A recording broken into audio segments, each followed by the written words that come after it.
भारत में 10 लाख से ज्यादा आधुनिक चिकित्सा एलोपैथिक डॉक्टर हैं। लेकिन एक सवाल पूछिए, क्या हर बीमारी का जवाब सिर्फ एक ही चिकित्सा पद्धति है?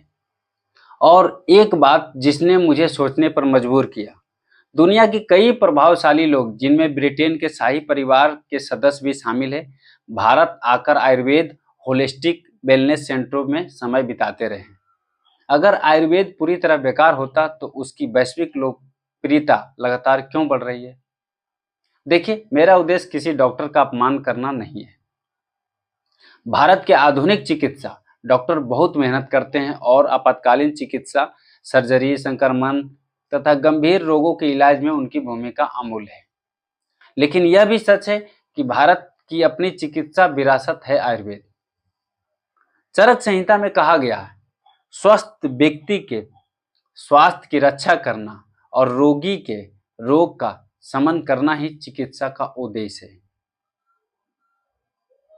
यही सोच आज पूरी दुनिया में प्रिवेंटिव हेल्थ केयर और लाइफस्टाइल मेडिसिन के नाम से दोबारा महत्व पा रही है। ब्रिटेन के राजा चार्ल्स लंबे समय से प्राकृतिक और होलिस्टिक चिकित्सा में रुचि रखते थे। भारत के एक समग्र वेलनेस सेंटर का कई बार दौरा कर चुके हैं। हालांकि यह दावा कि उन्होंने किसी विशेष बीमारी का इलाज केवल आयुर्वेद से कराया था, उनके कार्यालय ने स्वीकार नहीं किया था। इसलिए ऐसी बातों को बढ़ा चढ़ाकर नहीं कहना चाहिए। असल सवाल यह नहीं है कि आयुर्वेद बनाम एलोपैथी, असल सवाल यह है कि रोगी को सबसे सुरक्षित, सबसे प्रभावी और वैज्ञानिक रूप से उचित उपचार क्या है। भारत को अपनी चिकित्सा विरासत पर गर्व होना चाहिए, लेकिन हर दावे की वैज्ञानिक जांच भी होनी चाहिए।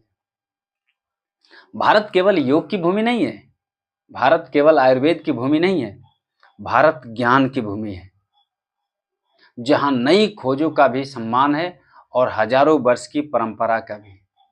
इसलिए किसी भी चिकित्सा पद्धति को अंधविश्वास से नहीं, बल्कि प्रमाण, अनुभव और रोगी के हित से परखिए।